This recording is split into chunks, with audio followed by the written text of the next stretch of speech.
na pipilitin siyang ipitin ng administrasyon sa isyu ng maanumalyang flood control projects. May panibagong banat din ang bise kay PBBM matapos sabihin ng Pangulo na hindi siya madadawit sa iskandalo. Narito ang agenda report ni Joan Manalo. Confident si Vice President Sara Duterte na hindi siya may uugnay sa flood control scandal. Wala naman daw kasing hawak na kahit anong flood control project ang OVP at maging ang DepEd noong siya pa ang kalihim nito. Makakasabi naman talaga ang mga contractors and even si Secretary Bunuan, wala talaga akong at all project dyan sa DPWH. Pero alam daw ng bise na susubukan pa rin siyang i-implicate sa issue. Papaimbestigahan na kasi ni Ombudsman Jesus Crispin Remulla sa DPWH ang kaugnayan ni Senator Bongo sa government contractors na sina Sara at Curly Discaya. Kung aabot ba sa akin, sa tingin ko aabot siya kasi kaalyado kami. Sa tingin ko ililink nila, sa tingin ko susubukan nila na paabutin sa akin dahil sa kaalyado ni dating Pangulong Rodrigo Duterte, si Senator Bongo. Doon siguro nila gagawan ng kwento yon. Yung part na ako, si PRD, nasa gitna, at si Senator Bongo, nasa kabilang side. Inaasahan niya na rin daw na ituturo sila ng kanyang amang si former President Rodrigo Duterte sa investigasyon ng ICI. Nagkomento rin ang bise sa naging pahayag ni Pangulong Bongbong Marcos na kumpiyansa siya sa daloy ng investigasyon ng ICI. Panatag rin daw ang Pangulo na hindi maiuugnay ang Office of the President dito dahil wala raw siyang itinatago. Sagot ni VP Sara. Sa ganitong ongoing pa yung investigation ko at inquiry ko sobrang magtataka ka bakit confident yung Pangulo na hindi aabot sa Office of the President yung iskandalo at yung corruption. So ibig sabihin, siguro alam na niya kung ano yung kalalabasan ng inquiry at ng investigasyon. Kasi wala namang iba sigurong explanation kung bakit napaka-confident mo sa mga mangyayari pa. Wala pa akong nahanap na tao na alam kung ano yung mangyayari bukas. Agad naman itong pinalaga ng palasyo. Sa isang pahayag, sinabi ni Palace Press Officer Claire Castro na si PBBM ang naging susi para maiwasan ang paggawa ng anomalya sa bansa. Hindi rin daw ito natatakot na magpaimbestiga, isang bagay na hindi raw ginawa ng nakaraang administrasyon. Magiging confident din daw ang isang tao kapag alam niya mismo na ang ginagawa niya ay para sa bayan at hindi pansarili lamang. Para sa agenda, Joan Manalo, Billionario News Channel. Makakausap po natin ngayon diretso si Palace Press Officer Claire Castro. Magandang gabi po sa inyo, Yusek Castro. Yes, good evening, Ms. Corina, at sa lahat na nanonood sa agenda. Kayo po ay araw-araw naming nakikita, ano po? Pero si Pangulong Bongbong, kumusta naman po siya ngayon sa mga nangyayari? Sa ngayon, syempre po patuloy pa rin po siya sa pagtatrabaho at nakikinig naman po siya sa lahat ng mga sinasabi ng ating mga kababayan.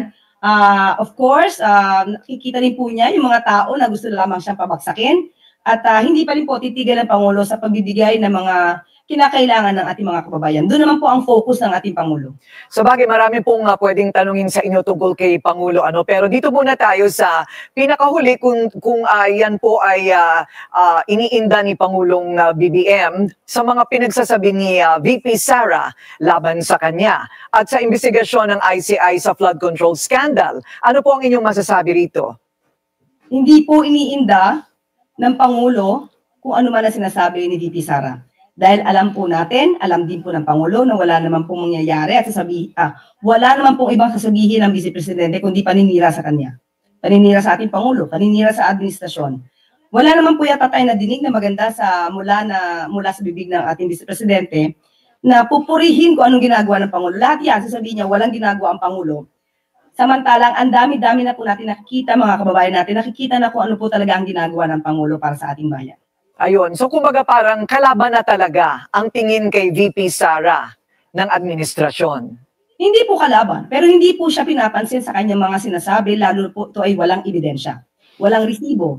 Siguro kung makakapagpakita man siya, kahit katiting na resibo, sa kanyang mga pinagsasabi, pwede pang magkaroon at mag-reason out. Pero kung mga haka-haka at mga walang kakwenta-kwentang kwento, hindi po naaalarma ang Pangulo sa mga ganyan. May mga nagsasabi po, bakit kaya natitiis ng Pangulo na walang aksyon laban sa mga nagsasalita ng ganyan laban sa kanya? Ito po ba ay nasa batas na the Vice President is free to speak against the President at any time? Hindi po lahat ng tao mayroong karapatang magsalita. Lahat po tayo may karapatan na magsalita ng tama. May karapatan po tayo because of the constitutional right. Meron tayong freedom of expression, pero may limitasyon po yan. Ang sabi natin, kapag ka po meron kang karapatang magsalita, meron ka rin pong obligasyon na sundin ang batas. So kung ang paninira lamang ang gagawin niya, ito naman po ay maitutuwid natin sa pagsasabi ng katotohanan at mabatikos ang kanyang mga kasinungalingan. Okay, so sa ngayon, puro mga palitan na lamang muna ng salita at walang mga legal na aksyon, no? Ang sabi rin po ni VP Sara, malamang pilit pong paaabutin sa kanya itong flood control issue dahil nadawit na nga sa ngayon ang kaalyado niyang si Senador Bongo. Reaction? Unang-una, wag po siya matakot kasi kung wala naman siya talagang ginawa na mali, hindi lang po siya makakasuhan. Ganyan din po ang pananaw ng Pangulo sa kanyang sarili.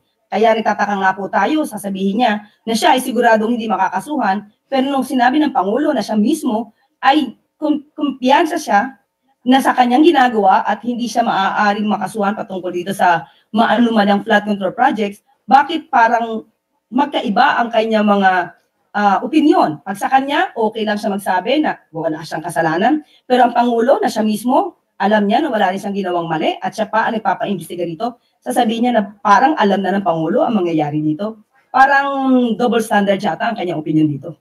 So is the President confident against the pronouncements of former Governor Chavit Singson na mayroon daw mga proyekto na kahinahinala din sa Ilocos Norte?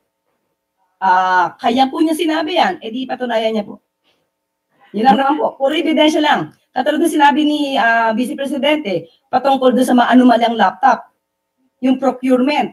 Tandaan po natin, 2021 yan, nangyari.